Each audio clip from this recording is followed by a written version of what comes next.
I believe. Okay, ready ka na ba mag-experiment? Opo. Pero bago tayo mag-experiment, may tanong ako sa'yo.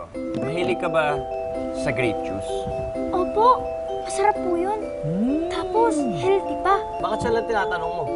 Oo nga, kami mahilig din kami sa grape at grape juice at grape shake, everything grape. Kayo naman, kaya ako tinatanong si Milka. Kasi, baka magustuhan niya itong gagawin natin sa grape juice. Oh. Gagawin natin siyang instant grape shake.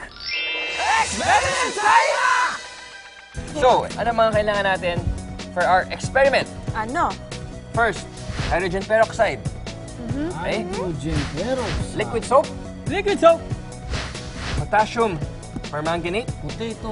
And water. Oo nga. So, una, hahaluin ko ang liquid soap sa ating hydrogen peroxide. Wow!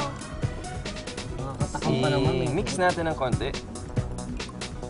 And then, Buti natin na dito sa ating bubula ang bibig natin. tube, cylindrical tube, maglalagay tayo ng mga 3 baby spoons ng potassium permanganate. Baby spoon.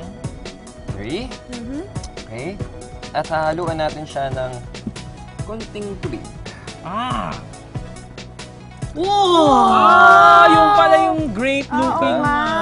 Mukhang grape juice na siya, di ba? Kakulay na Mukha ni siyang Kai. black kanina. Medyo dark siya. Kapal. Ngayon, Dark lagay natin cocoa. siya dito para hindi lang kumalat ang ating table, ating set. At hahaluan ko siya ngayon Ng liquid soap. ng liquid soap. Awesome! Parang ice cream! Wow! Sa Insta-Grape Shake experiment, nagkaroon ng decomposition ang hydrogen peroxide dahil sa potassium permanganate. Ang decomposition ay isang process kung saan ang mga substances ay nabe-breakdown into simpler forms of matter. Ang decomposition ng hydrogen peroxide ay nag-generate ng oxygen at ang oxygen na yan ay kumakawala at natatrap sa bubbles dahil sa liquid soap. Kaya maraming bubbles ang nag-overflow. Yan ang chemistry sa likod ng mapulang Insta-Grape Shake experiment. I believe. Wow! What? Galing na na!